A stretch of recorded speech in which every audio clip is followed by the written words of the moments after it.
Is it controlling or do you just hate accountability?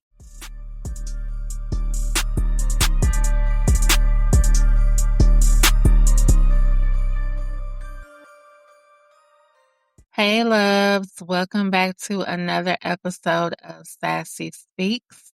It's your girl, Sassy. I hope everybody is doing good, drinking their water, minding their business, or at least a little bit, because I know some of y'all can be just as nosy as I can. But that's okay. It is a judgment free zone in a safe space. So if you are new here, welcome. Come on in, get comfortable, and hopefully you'll hear something you like that'll keep you coming back. And to my day ones, hey boos, you already know what it is. I hope you all enjoyed the episode last week with my hubby. I know I did. It was amazing that we got him on here to share his opinions because he is Mr. Invisible. He just wants to be sitting back chilling and observing, not really being in the mix. However, I am the talker, the one that wants to be in the mix. But now you see why I'm talking to y'all. But hopefully he will come back for another episode at some point. But we shall see. In other news, I just want to share that I am trying to get my whole entire life together and I am failing miserably. But we going to keep trying until trying just don't no more. And that's what we going to do. So y'all just continue to pray for me. Keep your girl lifted up and we just going to keep doing what we do, right? Okay, loves, we need to talk because apparently everybody is controlling now. Your husband asked where you're going. Controlling? Your girlfriend says she doesn't appreciate you texting your ex. She's insecure and controlling. Your wife says she doesn't think you should be coming home at 3 in the morning. She knew who I was when she married me. Your partner says, hey, that makes me uncomfortable. And suddenly we're on Facebook talking about I refuse to allow anybody to disturb my peace. Baby, what peace? You created the disturbance. And I've been noticing more and more. We have taken certain words such as toxic, narcissist, gaslighting, controlling, boundaries, and started throwing them around anytime somebody does something we don't like. And I think we need to talk about it because, yes, controlling relationships are real. Manipulation is real. Emotional abuse is real. And I don't want anybody listening to this episode thinking I'm saying you should allow somebody to dictate your life. Absolutely not. But I also think sometimes we need to ask ourselves, is this person actually trying to control me? Or do I just not like being held accountable for how my behavior affects somebody else? Hmm. Yeah, we going there today. We have overused the word controlling. Let's start here. Somebody disagreeing with you is not controlling. Somebody being upset with something you did is not controlling. Somebody having expectations for their relationship is not automatically controlling. And somebody telling you, I'm not comfortable with that, is not the same thing as you telling them, you're not allowed to do that. Those are two completely different statements. Now, can somebody use their feelings to manipulate you? Absolutely. Can somebody say, well, if you really loved me, you wouldn't go? Absolutely again. Now we're getting into some foolishness. That's emotional manipulation. But if your spouse says, hey, I don't feel comfortable with you going out to dinner alone, with somebody you used to sleep with. I'm sorry, I don't immediately hear control. I hear we need to have a conversation because everything your partner doesn't like isn't automatically unreasonable. And I think sometimes we've gotten so focused on independence that we forget that relationships require consideration. That's the whole point. If I wanted to live my entire life without considering my choices affected another person, why would I get into a relationship? Make it make sense. You can't say, I want a partnership. And then every time your partner actually wants to be considered, you're like, you're trying to control me. Baby, no. They might just be asking you to act like somebody who has a partner. And we always throw around, I'm grown. Now this one gets me because anytime somebody gets confronted about something, I'm grown. Okay, congratulations. Nobody said you weren't. You're grown. I'm grown. We're all grown. Look at us, just a whole bunch of grown people out here making questionable decisions. And being grown means you absolutely have the right to make your own choices. You wear what you want. You can talk to whoever you want. You can stay out until whatever time you want to. You can decide you don't want to answer your phone. You can decide you're going to keep talking to your ex. And you also can decide you're going to have a work husband or a work wife. You can do all of that. You know why? Because you're grown. But here's the part we don't like. Your partner is grown too. And they get to decide whether they're willing to deal with it. That's accountability. Freedom of choice does not mean freedom from consequence. And I think sometimes that's where the conflict happens. Because what some people really mean when they say, you're trying to control me, is I want to do whatever I want without you having a negative reaction to it. And honey, that's not realistic. If something you do affects your relationship, your partner absolutely gets to have feelings about it. They get to say, that hurt me. They also get to say, I don't appreciate that. And they also get to say, if this continues, I don't know if this relationship works for me. And here's the important part. You still get to make your choice. Nobody took your choice away, but you don't get to make your choice and make their choice. You don't get to stay. I'm going to do whatever I want, and you have to stay here and accept it. Now, who's controlling who now? See? Crickets. Boundaries versus control. Now, let's talk about everybody's favorite word, and especially, y'all know this is my favorite word, boundaries. Baby, everybody has boundaries now, and we should. We learned one therapy word and went crazy. My boundary is you can't go to the club. Now, that's not a boundary. My boundary is you can't have female friends. That's not a boundary either. My boundary is you have to give me your phone password. Absolutely not. That's the rule you're trying to put on another grown person. A boundary is about what you will do.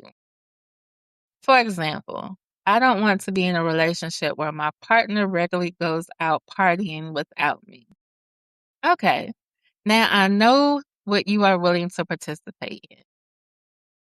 I won't stay in a relationship where my partner is maintaining inappropriate relationships with exes. Okay, that's your boundary. You're telling me what you will do if certain behavior continues. You're not saying you can't. You're saying I won't. And those two little words make a big difference. But here's where it gets tricky.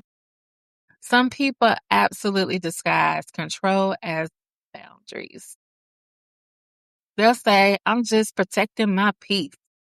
Meanwhile, everybody around them is walking on eggshells. Sir, ma'am, your piece has the whole household stress. And we need to reevaluate. A healthy boundary doesn't require someone else to become smaller so you can feel bigger.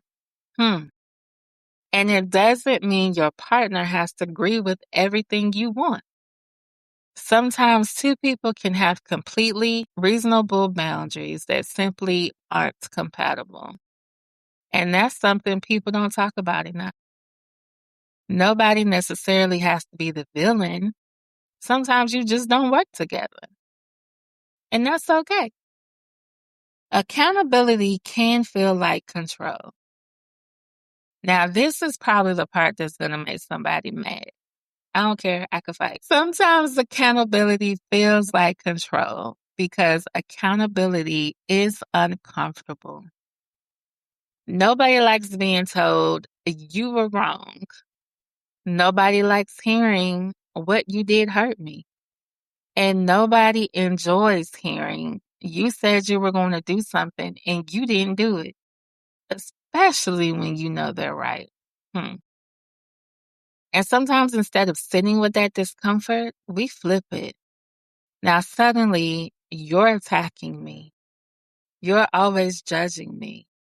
You're controlling. You're toxic. Wait, we were talking about you disappearing for 6 hours. And how did they end up on trial? That's called changing the subject. And sometimes labeling the other person becomes a way of avoiding accountability. Because once I call you controlling, now you have to defend yourself. And now we don't have to talk about what I did anymore. And that's convenient.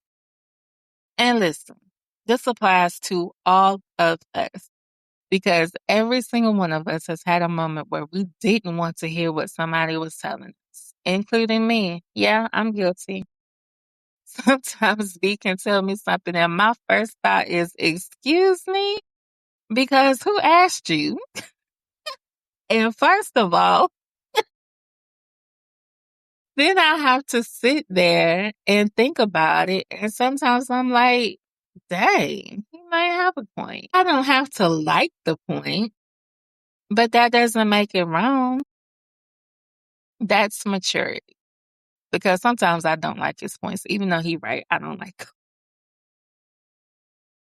But being able to hear something you don't like without automatically deciding the person saying it is against you. Wow. That is growth. Now let's flip it because I don't want to make it sound like everybody screaming control is avoiding accountability. Sometimes, baby, they are controlling you. Let's call it what it is. If someone is trying to isolate you from your family, that's a problem. If they don't want you having any friends, problem. If they monitor where you go, who you talk to, what you wear, how you spend every dollar, who you're allowed to call, and every decision has to be approved by them, that is not accountability. That's control. If you feel like you're constantly trying to avoid making your partner angry, that's something to pay attention to. If you can't express a different opinion without being punished for it, baby, that's not healthy. This is why we can't oversimplify this conversation. Because there really are people who use, I just have standards, or those are my boundaries as an excuse to control their partner. No, your boundary doesn't give you ownership over another person. Your insecurity doesn't give you ownership over another person. And your relationship status definitely doesn't give you ownership over another person. Marriage is partnership, not ownership. And relationships require consideration. And this is where I land with all of this. I think we have confused independence with complete lack of consideration. You can be independent and considerate. You can be strong and considerate. You can have your own life and consider your partner. Those things can exist at the same time. Because when you're really in a healthy relationship, sometimes you don't do something simply because you know it would hurt your partner. Not because they controlled you, not because they threatened you, not because you're scared of them, but because you care. That's it. It's as simple as that. You care about how your choices affect the person you love. And I don't think that's weakness. I think that's partnership. Now, does that mean your partner gets to be unreasonable? Absolutely not. That's why communication matters.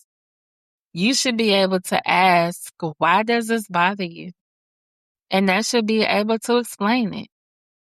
You should be able to say, I don't think that's fair.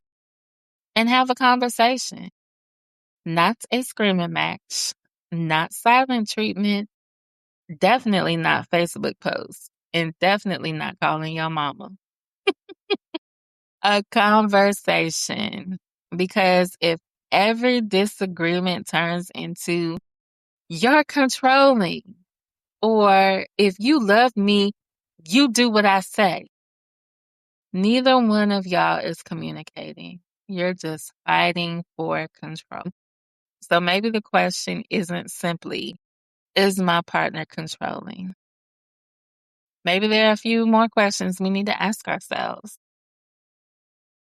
Is what they're asking reasonable? Can they explain why it matters to them?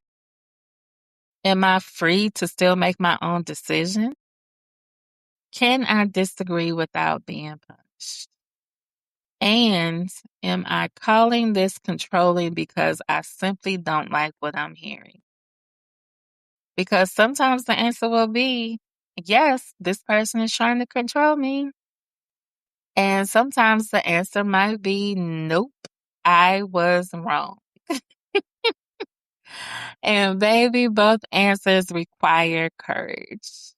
It takes courage to recognize when somebody is controlling you, but it also takes maturity to recognize when you're the problem. So, lock loaded, let's go. I do believe that there should be a conversation on your boundaries. And if they are reasonable boundaries, they should be considered by each party. Now, B and I, we have certain expectations from each other. Some he set, some I set. But we try our best to consider them and do what each other ask. For example, when I was single and then when I got into a relationship with B, he was about checking in. When you get ready to go somewhere, when you get there, when you get home. And that was something that I had to adapt to because I wasn't used to checking in. So did I miss those? Yeah, I did. Do I have to apologize because I wasn't respecting his request or his boundaries? Yeah. And that was something that I had to get used to. So now we always check in and we do have each other's locations. We do have each other's passwords, but that is just because we ain't got nothing to hide. And also, I think in this day and age, it is important to know where your person is at because people are crazy. So it's just really about safety. It's not just about being controlling. I know he is in one of two places. I'm in one of three places. So it's not like we are just out in those streets and whatnot. And there has been times when I've had to be away from home for a bit to help out family. and took me away from home quite often. And he would tell me, I understand what you're doing. And well, I'm cool with it, even if I have to fend for dinner myself or you're not here, whatever the reason. And he'll tell me it'll be different if you was out in them streets partying. So yeah, I get it. Even though that isn't a situation for us, because 9 times out of 10, if I'm going out somewhere and it's not just like a girl's thing, I want him to be with me. Does he always go? No. But you best believe I am checking in. And he does the same when he does go out. And it's just about safety. It's about respecting what each other wants. There are certain boundaries that I have in place that I've asked him to do, and he respects it. And vice versa. His boundaries, I try my best to respect his boundaries as well. Do we always get it right? Absolutely not. But we are showing that we are trying. And I think that's more important because if this stuff is new to you and you're used to doing one thing, it takes a little bit of time to get into a rotation, right? Or to do what you need to do to not hurt your partner. As far as going out with exes, why we need to do that? Why? Like what are we doing? Some people don't care. Some people have issues with that. You do what makes your house happy and that's fine. Going out, even when I do go out, I do know that B expects me to be home at a certain time. He has made that boundary clear. I respect it. And it's not about him controlling me, but I'm a married woman. I don't need to be out in those streets all hours of the night. So it is respecting his boundaries, but also respecting my role as a wife. There are some things that have happened in my last relationship that triggers me. And we've talked about it, and he knows not to do that certain thing. It's about conversations. It's about being respectful to your partner because communication is very important. As far as opposite sex friends, I have male friends that have now become his friends. I don't think there is any reason, and this is just works for us. There is no reason to make new friends, I would say. If you had them before me, fine. I have no problem with that. As long as they're friends, if you know what I get. But there is no need to be coming in here talking about, oh, you just met Susie Q and now y'all friends. Absolutely not. Work wife, work husband, absolutely not. And I just think that that is just crossing a line that married people should not cross. I get the concept, I get what it is, but absolutely not. For us over here, you better not come in here talking about a work wife. Say what? Because nobody holds that title but me. I don't care what words you put in front or after. I am the one and the only. And y'all take what y'all want from that. So here's what I want you to take away from today's episode. A healthy relationship should have room for both people. Your voice, your needs, their needs, your boundaries, their boundaries, your freedom, their freedom. Nobody should have to disappear in order for the relationship to survive. But partnership does require consideration. You can't live completely like you're single and then demand all of the benefits of being in a committed relationship. Where they do that at? I know they do that. But that is absolutely crazy to me. Just be single and have jump offs. Have a sugar daddy. Have just a friend in quotations. Like you don't be locked down if you're trying to live single. No, that's not how this works. And if your definition of freedom is, I should be able to do whatever I want, whenever I want, however I want, and you shouldn't have any feelings about it, baby, you don't want a partner. You want an audience. And on the flip side, if your definition of love is, if you love me, you'll do everything exactly the way I want. You don't want a partner either. You want an employee. And unless you're offering a paycheck, benefits in a 401k, we're not doing it. I promise you. This is crazy just to think that people are out here living life like this. And if you are, I'm so sorry. I am so sorry from the bottom of my heart. But I am here. I am here for you, and I am just so sorry because this is miserable. Like, I don't want anybody to be miserable. I don't want anybody to be in a miserable relationship where you can't be your full self. And that's just all I got to say about it. All right, loves, that's all I got for today. But I definitely want to hear what you think. What is the line between having reasonable expectations in a relationship and being controlling? And have we gotten a little too comfortable labeling everybody we don't like as toxic, controlling, or a boundary violation? Talk to me. You can find Sassy Speaks on Facebook and Sassyspeakspod on Instagram. You can email me at sassyspeakspod@gmail.com and let me know your thoughts. Let me know what you're thinking. Send me some topics you want to talk about. Send me some stories. Let's get this thing popping. And maybe, just maybe, before you call somebody controlling, make sure you ain't mad because they called you out. Take what serves you, drink your water, and mind your business. All right, loves. Until next time. Bye.